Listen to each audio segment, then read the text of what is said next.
The fog hung thick over the Ardennes forest on the morning of December 16th, 1944, like a gray shroud concealing death itself. Private Tommy Richardson of the 106th Infantry Division pulled his wool coat tighter. Against the bitter cold, his breath forming white clouds in the pre-dawn darkness, he had no idea that within hours, the largest battle in the history of the United States Army would erupt around him, forever changing the course of World War II. Adolf Hitler's desperate gamble was already in motion. Operation Watch on the Rhine, later known to the Allies as the Battle of the Bulge, represented Nazi Germany's final major offensive on the Western Front. The Führer had committed his last reserves over 200,000 men, 600 tanks, and nearly 2,000 artillery pieces to a bold thrust through the supposedly quiet Ardennes sector. His plan was audacious: smash through the thinly held American lines, recapture the vital port of Antwerp, and split the Allied forces in two. As dawn broke, the forest erupted in a hellish symphony of destruction. German artillery, silent for weeks, suddenly roared to life with devastating effect. Shells screamed overhead, exploding among the startled American positions with earth-shaking violence. The sound was unlike anything the young Gius had experienced, rolling thunder that seemed to shake the very foundations of the earth. Colonel Hurley Fuller, of the 110th Infantry Regiment, felt the ground tremble beneath his feet. As he emerged from his command bunker, the veteran officer had seen action in North Africa and Sicily, but the intensity of this bombardment caught even him off guard. Through his field glasses, he could see the ghostly shapes of German armor, emerging from the mist like mechanical phantoms. Panzer tanks and assault guns, their steel hulls painted in winter camouflage, rolled forward with grim determination. The initial German assault fell primarily on two American divisions that had been placed in the Ardennes for rest and refitting: inexperienced 99th Infantry Division and the battle-worn 28th Infantry Division.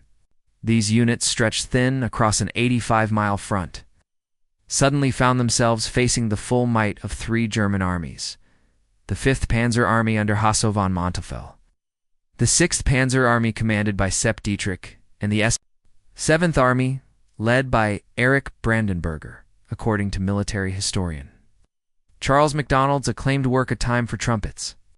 The German offensive achieved almost complete tactical surprise.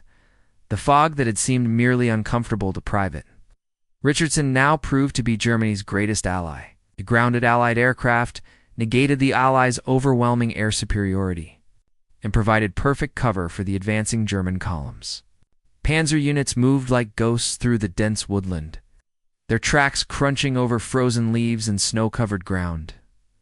By noon, entire American positions had been overrun or bypassed. Communications lines were cut, command structures disrupted, and confusion reigned supreme. Units found themselves isolated, cut off from higher command and fighting desperate defensive actions against overwhelming odds. The carefully planned German assault was working exactly as Hitler had envisioned. Yet even in these dark opening hours, seeds of future Allied victory were being planted. Small groups of American soldiers, often led by junior officers or even enlisted men, began making crucial decisions that would ultimately doom the German offensive. They held key road junctions, delayed German advances, and bought precious time for reinforcements to arrive. As night fell on December 16th, the German spearheads had penetrated deep into American lines, creating a dangerous bulge in the Allied front that would give the battle its name. The second day of the German offensive dawned with the same bone-chilling cold and impenetrable fog that had aided the initial assault. Major General Leonard Gero, commanding the 5th Corps, stared at the situation map in his headquarters with growing alarm. Red arrows indicating German advances seemed to be everywhere, stabbing deep into his sector like angry wounds. The magnitude of the enemy offensive was becoming terrifyingly clear at the small Belgian town of Sankt Vith. Brigadier General Bruce Clark arrived to find chaos. The 7th Armored Division was rushing forward to reinforce the beleaguered defenders, but German spearheads were already threatening to cut off the vital road junction. Clark, a steady and experienced armored commander, quickly assessed the situation and began organizing a desperate defense.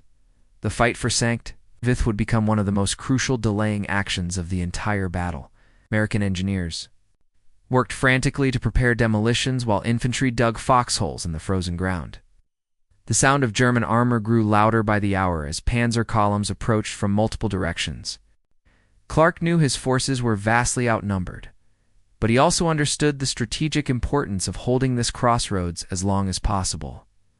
Meanwhile, 15 miles to the south, another drama was unfolding at the town of Bastogne. 101st Airborne Division, still recovering from their costly victory in Operation Market Garden, received urgent orders to move immediately to this strategic crossroads. Led by Acting Division Commander Brigadier General Anthony McAuliffe, the paratroopers loaded onto trucks and raced through the night toward their destiny. Colonel William Roberts of Combat Command B, 10th Armored Division, had arrived at Bastogne. Ahead of the paratroopers, gruff, no-nonsense tank commander, Roberts quickly surveyed the approaching threat. German forces were converging on Bastogne from 3 directions, recognizing its importance as a hub of 7 major roads. Whoever controlled Bastogne would control movement throughout the southern Ardennes. The German High Command was growing confident. Field Marshal Gerd von Rundstedt received reports of American units in full retreat, of entire regiments dissolving. In panic, the 6th SS Panzer Army was making good progress in the north, while the 5th Panzer Army had achieved several significant breakthroughs in the center. Hitler's gamble appeared to be paying off, but appearances could be deceiving. Throughout the American lines, individual acts of heroism and tactical brilliance were beginning to slow the German advance. At the village of Lanzarote, 18 men of the Intelligence and Reconnaissance Platoon, 99th Infantry Division, held off an entire German battalion for nearly 24 hours. Their sacrifice delayed the advance of the 1st SS Panzer Division by a full daytime that would prove invaluable. Lieutenant Colonel Johann Piper, commanding the spearhead of the 1st SS Panzer Division, was growing frustrated with these unexpected delays. His battle group, known as Kampfgruppe Piper, was supposed to be racing toward the Meuse River bridges, but instead found itself engaged in costly firefights with determined American defenders. Every hour of delay reduced his chances of reaching his objectives before Allied reinforcements could arrive. Military records from the National Archives indicate that German fuel shortages were already beginning to affect operations by December 18th. The weather continued to favor the Germans. Allied air forces remained grounded, unable to provide the close air support that had proven so devastating to German forces throughout the summer and fall campaigns.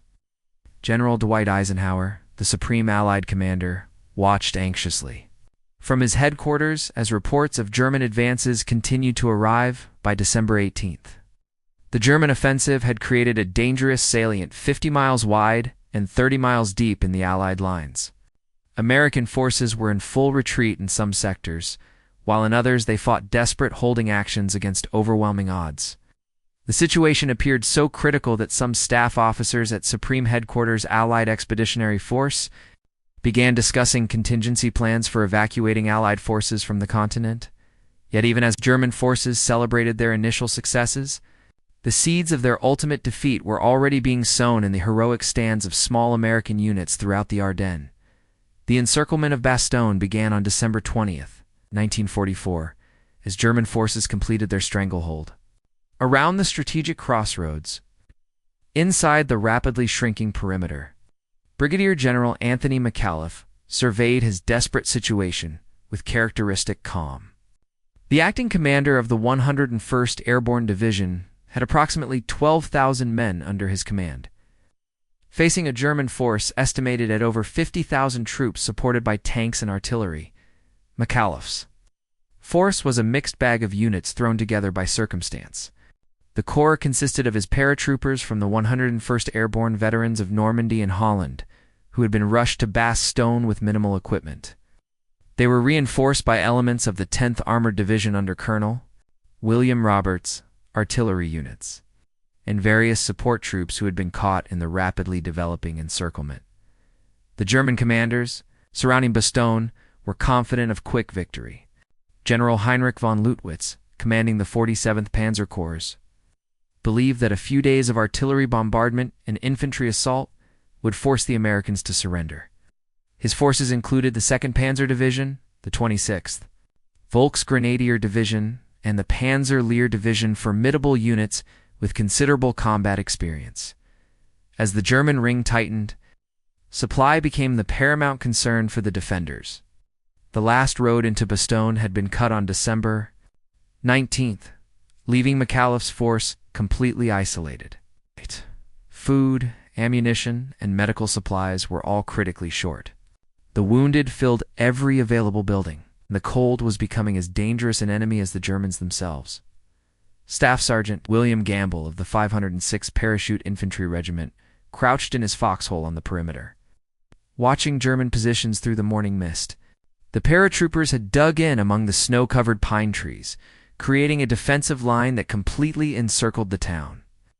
Every man understood that there would be no retreat from this position. They would hold or die trying. The first major German assault came on December 21st, preceded by a massive artillery barrage that shook the ground for miles around. German infantry, supported by tanks and assault guns, attacked from multiple directions simultaneously. The fighting was fierce and close quarters, often decided by individual acts of courage and small unit tactics.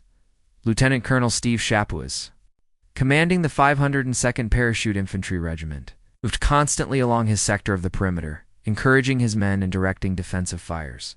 Its paratroopers, despite being outnumbered and outgunned, held their ground. With stubborn determination, their training in independent small unit operations proved invaluable in the confused fighting around Bastogne. On December 22nd, the Germans made their most famous mistake of the entire siege. Under a white flag of truce, German officers approached the American lines carrying a surrender ultimatum. The message, written in English, demanded the honorable surrender of the encircled town and warned of annihilation. The demand was refused when the German message was delivered.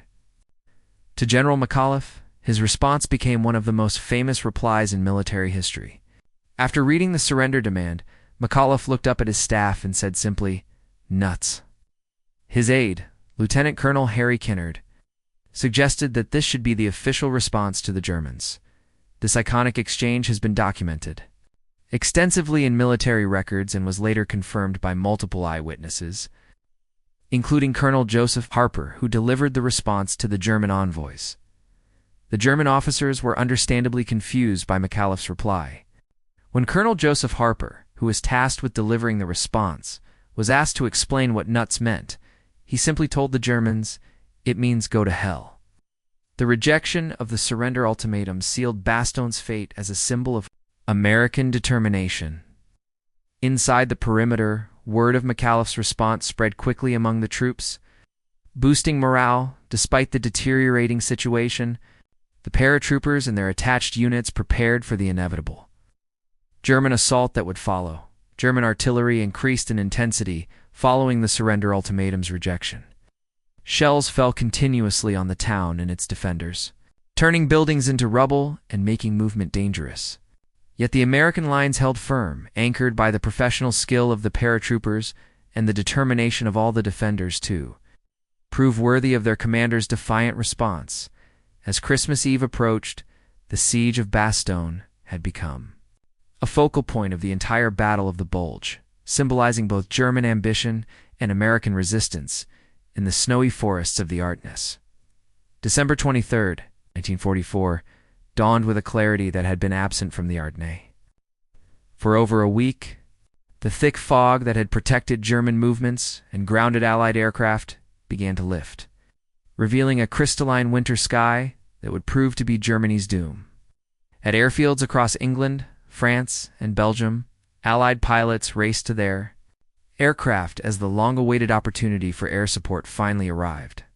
General George Patton had been chafing at the bit since receiving word of the German offensive. The commander of the Third Army was already moving his forces northward in a remarkable display of military flexibility that would become legendary. At a meeting with General Omar Bradley on December 19th, Patton had confidently predicted he could have 3 divisions attacking the southern flank of the German salient. Within 72 hours, a claim that many thought impossible, the movement of Patton's Third Army represented one of the most impressive logistical achievements. In military history, entire divisions changed direction 90 degrees, moved over 100 miles in bitter winter conditions, and prepared for immediate combat operations.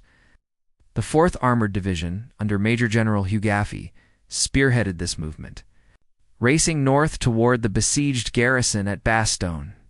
Meanwhile, Field Marshal Bernard Montgomery had assumed command of all Allied forces north of the German penetration. The British commander, characteristically methodical, was building up his forces for a coordinated counterattack. The 82nd Airborne Division, under Major General James Gavin, was already in position near Werbemont, preparing to block further German advances toward the Meuse River. The clear weather on December 23rd unleashed the full fury of Allied air power. Over 2,000 aircraft took to the skies in what became known as the Great Hunting Day. P-47 Thunderbolts, P-51 Mustangs, and Republic. P-47 fighter bombers swept over the German columns, strafing and bombing with devastating effect. The Luftwaffe, despite Hitler's promises of air support, could manage only minimal resistance. Captain Robert Johnson of the 56th Fighter Group led his squadron of P-47 Thunderbolts in repeated attacks on German armor moving through the Ardennes. The sight below was a pilot's dream-long columns of tanks, trucks, and half-tracks, moving along snow-covered roads with no concealment from air attack. Johnson's guns raked the German vehicles, leaving burning wrecks scattered throughout the forest. The German advance began to falter under this aerial onslaught. Fuel trucks, ammunition carriers, and supply columns became priority targets for the Allied fighters. Units of the 5th Panzer Army found themselves stranded without fuel or supplies, their advance grinding to a halt just miles short of their objectives on the Meuse River. Lieutenant Colonel Johann Piper's battle group, which had come closest to achieving a breakthrough, found itself increasingly isolated and vulnerable. His spearhead had advanced to within 4 miles of the Meuse at Dinant, but fuel shortages and constant air attacks had reduced his once powerful force to a fraction of its original strength. American forces were closing in from multiple directions, threatening to cut off his retreat entirely, according to post-war German military records analyzed by historian Danny Parker. Fuel shortages became critical for German armored units by December 24th. Many tanks abandoned due to empty fuel tanks rather than combat damage at Bastogne. The clear weather brought a Christmas miracle in the form of aerial resupply. C-47 transport aircraft, escorted by fighters, began dropping desperately needed supplies to Makalef's besieged garrison. Parachutes filled the sky over the town as bundles containing ammunition, medical supplies, and food drifted down to the grateful defenders. The psychological effect of the airdrops was as important as the physical supplies they provided. The paratroopers and other defenders could see that they had not been forgotten, that the outside world was fighting to reach them. Morale, already high despite the desperate situation, soared even higher as the men prepared for what they sensed would be the final German assault. German commanders were beginning to realize that their offensive had failed to achieve its primary objectives. The advance toward Antwerp had been halted well short of the Meuse River, and their forces were now stretched out in a vulnerable salient, exposed to attack from both flanks. Hitler, however, refused to authorize a withdrawal, insisting that his forces continue attacking despite the changed circumstances. The weather that had initially favored the German offensive had become their greatest enemy. Clear skies meant constant air attacks, while the snow and cold that hindered Allied ground movements equally affected German forces. The tide of battle was turning, though the bloodiest fighting still lay ahead. As Christmas Eve arrived, the stage was set for the climactic battles that would determine the outcome of Hitler's last great gamble in the West. Christmas Day, 1944, found the defenders of Bastogne facing their most desperate hour. The German 26th Volksgrenadier Division, reinforced by elements of the 15th Panzergrenadier Division, launched a massive assault against the northwestern perimeter of the American positions. The attack began before dawn, with German infantry advancing through the snow-covered pine forest under cover of artillery fire that seemed to shake the earth itself. Private First Class Robert Bowen of the 502nd Parachute Infantry Regiment pressed himself against the frozen earth of his foxhole as German shells screamed overhead. The 19-year-old from Ohio had been fighting in the Ardennes for over a week, surviving on cold rations and occasional sips of water that had to be melted from snow. His rifle was so cold that the metal burned his hands even through his wool gloves. The German assault was the most coordinated and powerful attack the garrison had yet faced. Panzer for tanks and Sturmgeschütz assault guns supported the advancing infantry, their guns firing at point-blank range into American positions. The sound of small arms fire rose to a continuous roar as the desperate battle for Bastogne reached its climax. General McAuliffe moved throughout the town during the battle, his calm presence reassuring the defenders even as German shells fell. Around him, the general understood that this assault represented Germany's final attempt to take Bastogne before Patton's relief force could arrive. Every minute his men could hold out increased the chances that help would reach them in time. 20 miles to the south. The spearhead of Patton's Third Army was fighting its own desperate battle to reach the besieged garrison. The 4th Armored Division, under Major General Hugh Gaffey, had been attacking northward for 3 days against fierce German resistance. Every village, every hill, every crossroads had to be taken by force from determined German defenders. Lieutenant Colonel Creighton Abrams commanded Combat Command R, the leading element of the 4th Armored Division's advance toward Bastogne, a hard-driving tank commander who would later become famous in Vietnam. Abrams pushed his Sherman tanks forward relentlessly despite heavy losses. His force had been reduced to fewer than 40 operational tanks, but he refused to halt the advance. German defenders fighting south of Bastogne were equally determined. Units of the 5th Parachute Division, reinforced by assault guns and anti-tank weapons, had prepared strong defensive positions in the rolling hills between Patton's forces.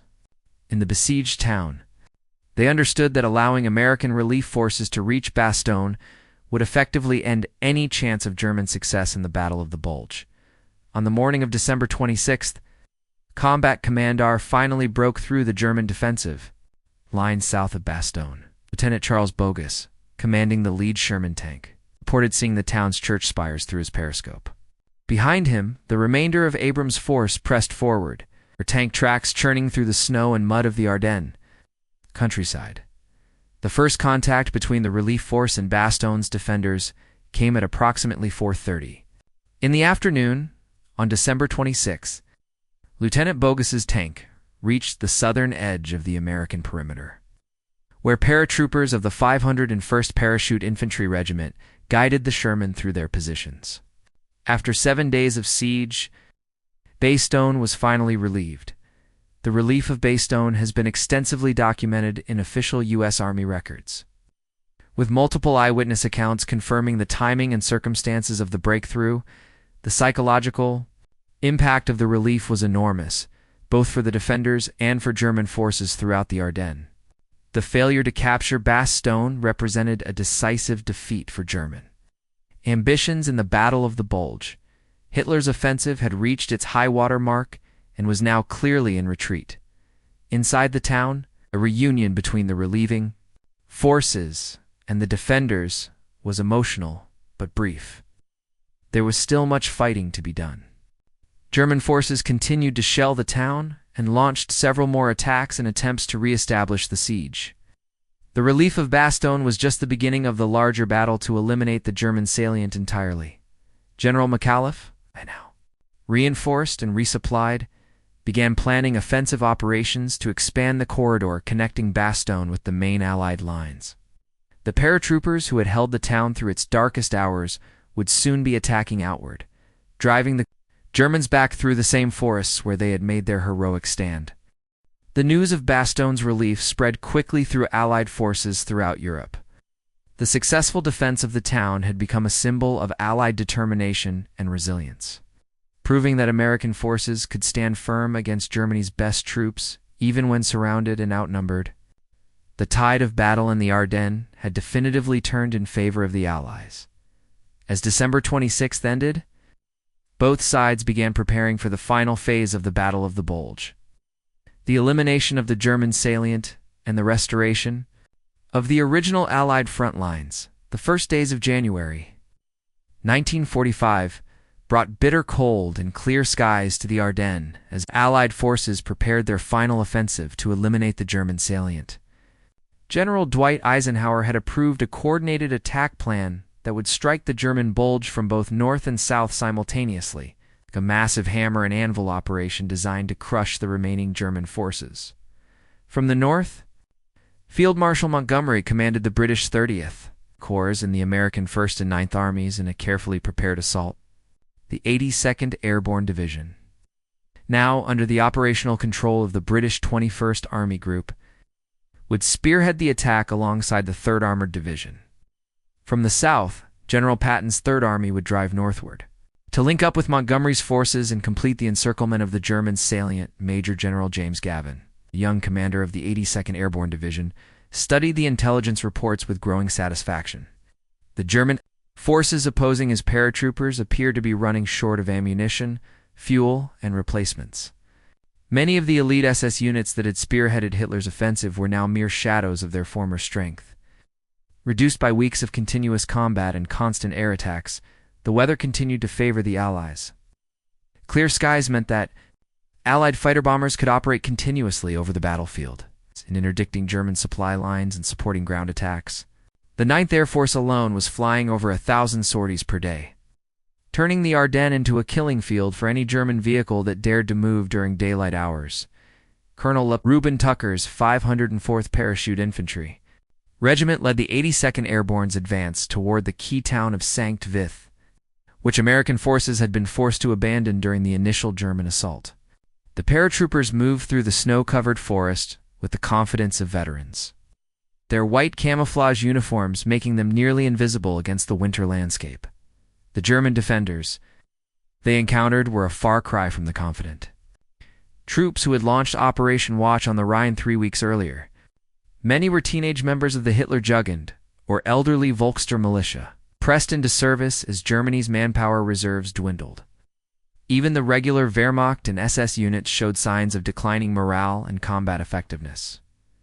Meanwhile, Patton's 3rd Army was advancing rapidly from the south. The 4th Armored Division, reinforced after its costly drive to relieve Bastogne, was leading the advance toward the German-held town of Houffalize. Lieutenant Colonel Creighton Abrams, now commanding the entire Combat Command R, pushed his tanks forward relentlessly, determined to link up with Allied forces attacking from the north. The German High Command was finally beginning to acknowledge the reality of the situation in the Ardennes. Field Marshal von Rundstedt and General Model both recommended immediate withdrawal of German forces to more defensible positions along the West Wall. However, Hitler continued to refuse authorization for a general retreat, insisting that his forces hold their positions at all costs. This decision proved catastrophic for the remaining German forces in the salient. Units that might have been withdrawn intact were instead destroyed piecemeal as Allied forces converged from multiple directions.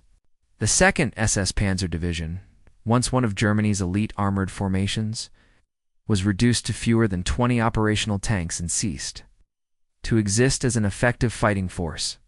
Military historian Charles Whiting's analysis of German casualties during the Battle of the Bulge indicates that Hitler's refusal to authorize timely withdrawals resulted in the unnecessary destruction of Germany's last strategic reserves in the West.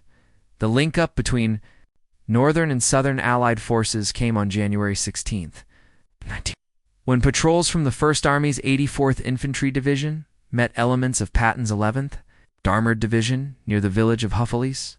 The German salient had been eliminated, and the front lines had been restored to approximately their positions before the German offensive began. The cost of the Battle of the Bulge had been enormous for both sides. American casualties totaled over 19,000 killed, 47,000 wounded, and 23,000 missing or captured, making it the costliest battle in American military history. British casualties added another 1,500 to the Allied total. However, German losses were even more severe, with estimates ranging from 81,000 to 100,000 casualties, including many irreplaceable veterans and officers. More importantly, the German offensive had exhausted Germany's last strategic reserves in the West. The forces committed to Operation Watch on the Rhine represented Hitler's final gamble to change the course of the war. Their destruction in the Ardennes meant that Germany could no longer conduct major offensive operations on the Western Front. General Eisenhower understood the significance of the Allied victory. In his post-battle assessment, he wrote that the German failure in the Ardennes had opened the way to the heart of Germany itself. The Wehrmacht's offensive capability in the West had been broken, and the path to final Allied victory was now clear. As January ended, Allied forces began preparing for their final offensive into Germany proper, knowing that the heroic defense of the Ardennes had made their ultimate triumph inevitable. The Battle of the Bulge officially ended on January 25, 1945, when the last German forces withdrew across the Aar River to their original starting positions. What had begun as Hitler's audacious gamble to split the Allied armies and recapture Antwerp had become Germany's most costly defeat on the Western Front, effectively ending any hope of prolonging the war through military action. In the aftermath of battle, the snow-covered forests of the Ardennes bore silent witness to the enormous cost of Hitler's final offensive. Burned-out tanks, both German and American, dotted the landscape like metal tombstones. Villages that had been fought over repeatedly lay in ruins, their civilian populations having fled or taken shelter in cellars and basements for over a month of continuous combat. The strategic implications of the German defeat were immediately apparent to military leaders on both sides. General Heinz Guderian, Germany's chief of staff, later wrote that the Battle of the Bulge had broken the back of the Wehrmacht in the West and made Germany's final defeat inevitable, the irreplaceable. Losses in men and material could never be recovered, particularly the destruction of Germany's last significant armored reserves. For the Allied forces, victory in the Ardennes provided both vindication of their fighting ability and confirmation that the end of the war was within sight. The performance of American forces, initially caught off guard by the German assault, had demonstrated remarkable resilience and adaptability under pressure. Units that had initially retreated in confusion had rallied, regrouped, and ultimately played crucial roles in the German defeat. The individual stories of heroism during the battle became part of American military legend. The Battling Bastards, a Boston, entered the pantheon of American military. Units alongside the defenders of the Alamo and the Marines of Guadalcanal, General McAuliffe's Defiant Nuts. Response to German surrender demands became one of the most quoted replies in military history, symbolizing American determination in the face of overwhelming odds. Lieutenant Colonel Johann Piper, whose battle group had come closest to achieving German objectives, was captured along with the remnants of his force in late January. His rapid advance to within miles of the Meuse River had represented the high-water mark of German success in the offensive. The failure of his spearhead to secure the vital river crossings effectively doomed the entire operation. The role of Allied air power in the German defeat cannot be overstated. Once the weather cleared on December 3rd, the overwhelming superiority of Allied aviation became the decisive factor in the battle. German units that had advanced rapidly under cover of fog found themselves trapped in the open when clear skies returned, subjected to continuous air attacks that destroyed their mobility and supply lines. According to official U.S. Air Force records, Allied aircraft flew over 18,000 sorties during the Battle of the Bulge, destroying or damaging thousands of German vehicles and inflicting severe casualties on enemy ground forces. The impact on German morale was equally devastating. Many German soldiers had believed Hitler's promises that the Ardennes offensive would turn the tide of the war. The failure of Operation Watch on the Rhine destroyed these illusions and convinced many that Germany's defeat was only a matter of time. Desertion rates increased dramatically, and unit cohesion began to break down throughout the Wehrmacht. General Dwight Eisenhower used the victory in the Ardennes as a springboard for the final Allied offensive into Germany. Operation Veritable and Operation Grenade, launched in February 1945, broke through the remaining German defenses along the Rhine River. The crossing of Germany's last natural barrier opened the way for the rapid advance that would end the war in Europe just 3 months later. The lessons learned during the Battle of the Bulge would influence American military doctrine for decades. The importance of intelligence, the need for flexible command structures, and the value of combined arms operations all received renewed emphasis in post-war military education. The battle also demonstrated the decisive importance of air power and logistics in modern warfare. For the soldiers who fought in the frozen forests of the Ardennes, this victory represented the culmination of years of training, sacrifice, and determination. Men like Private Tommy Richardson, who had shivered in his foxhole on that first morning of December 16th, had proven themselves equal to any challenge. Their courage under fire had not only defeated Hitler's last gamble, but had hastened the end of the most destructive war in human history. The Battle of the Bulge stands as a testament to the resilience of democratic forces when faced with totalitarian aggression.